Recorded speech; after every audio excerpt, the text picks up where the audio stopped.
You might think the debate over Canada's next fighter jet is just another boring government spending story. Bureaucrats arguing over planes and price tags. But this isn't just about dollars and cents. Over the last few weeks, this quiet procurement quarrel has exploded into a major international standoff. The United States military has drawn a line in the sand, making it crystal clear that if Canada doesn't buy the American F-35 fighter jet, there will be consequences. And Canada's response? It's been firm, it's been unprecedented, and it has absolutely stunned Washington. This isn't just a disagreement. It's a fundamental challenge to the way North American defense has worked for generations. What we're seeing is a story of a middle power caught in a tug of war, balancing its military duties, its economic dreams, and the immense pressure from its superpower neighbor. For more than 2 decades, the Royal Canadian Air Force has relied on the trusty CF-18 Hornet. These jets, which first arrived in the 1980s, have been the guardians of Canada's massive airspace, from the high Arctic to the Atlantic coast. They often fly wing to wing with American fighters under the NORAD agreement, the joint command that protects our continent. But time catches up with everything, and the Hornets are getting old. By 2023, the Canadian government had made its decision. The replacement would be the Lockheed Martin F-35 Lightning II. This fifth-generation stealth fighter was hailed as a game-changer, promising incredible sensor technology, near invisibility on radar, and perfect integration with U.S. and NATO allies. But the honeymoon period didn't last long. The price tag kept climbing, delivery dates kept slipping, and serious questions started to emerge about what exactly Canada would get out of this deal besides the planes themselves. What started as a simple upgrade became a full-blown national debate about Canadian sovereignty, economic opportunity, and our place in the world. So, behind the scenes, Canadian officials started exploring other options. They quietly reopened talks with Saab, the Swedish aerospace giant, about its JAS-39 Gripen fighter. Now, the Gripen is a different kind of beast. It's a fourth-generation jet. Everyone expected that, despite the political noise,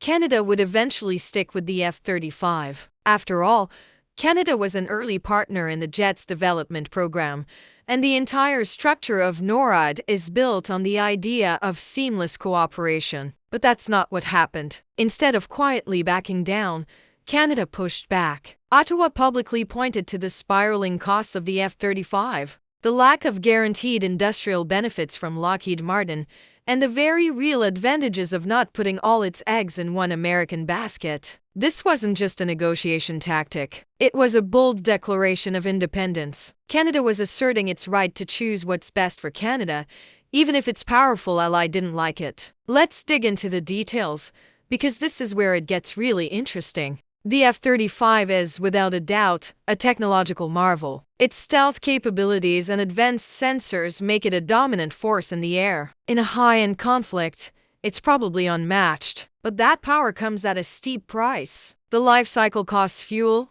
maintenance, upgrades are enormous. And the entire supply chain, from spare parts to critical software updates, is controlled by the United States. The Gripen, on the other hand, is the pragmatic choice. While it might not have the F-35's stealth, it operates at a fraction of the cost per flight hour. For a country with a vast territory to patrol on a limited budget, that's a huge deal. And Saab's offer to build the planes in Canada, set up maintenance hubs, and give Canada more control over the jet's systems turned this from a military decision into an industrial strategy. Suddenly, the conversation wasn't just about defense. It was about jobs, innovation, and building a Canadian aerospace industry for the future. And it seems the strategy is working. Ottawa has used the Swedish offer as powerful leverage in its negotiations. Saab executives have been openly discussing plans for made-in-Canada Gripens and new R&D centers that could anchor a whole new tech ecosystem. This has completely changed the political landscape. The Canadian Defence Minister has publicly stated that a mixed fleet of jets is now a serious possibility. In Parliament, some are even calling to cancel the F-35 deal entirely and go with the Gripen. Canadian political parties have seized on this. framing the choice as one of economic self-interest and strategic freedom. It's no longer just about which plane is better in a dogfight. It's about what kind of country Canada wants to be. The ripple effects of this go far beyond Canada's borders. For decades, the strength of NATO has been built on standardization, using the same equipment, the same tactics, and the same training. If Canada, a core member of the alliance, pivots away from the F-35, it sends a powerful message. It raises questions about how future joint operations would work, how pilots would train together, and how you'd manage logistics with a mixed fleet in a crisis. But it also signals a major shift in how smaller countries view their alliances. They're starting to see that total dependence on a superpower, while providing security, can also limit their own sovereign choices. Other countries in Europe are watching this very, very closely. A Canadian decision to buy a non-US jet could inspire them to do the same. And let's not forget the money. The cost difference is truly staggering. Studies comparing the F-35 and the Gripen often show that the F-35 can cost 3 times more to fly for a single hour. Think about that. For a country like Canada, with the second largest landmass in the world to patrol, those numbers add up incredibly fast. Cheaper operating costs mean you can fly more missions, train more pilots, and keep your Air Force in a higher state of readiness. It is about the day-to-day work of defense, the constant vigilance that truly defines a military's capability when you are not at war. This is a practical reality that can't be ignored, no matter how advanced a jet is. Of course, this entire debate has been filled with pressure and controversy. Washington's pointed warnings were seen by many in Canada as a heavy-handed attempt to bully a trusted ally,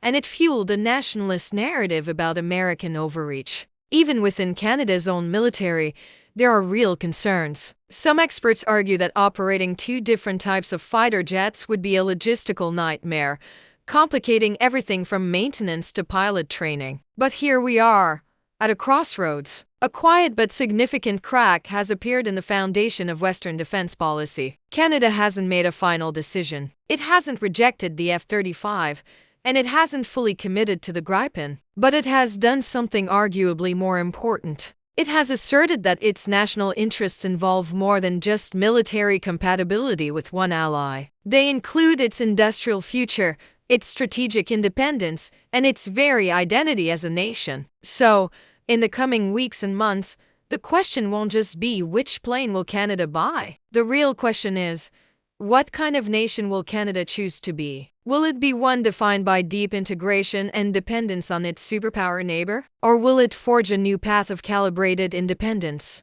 charting its own course while remaining a committed member of the Western Alliance? One thing is for sure, this debate has shattered long-held assumptions about how the world works. And once those assumptions are broken, they are never easily put back together. Thanks for watching. If you found this interesting, be sure to like and subscribe for more deep dives into the issues shaping our world.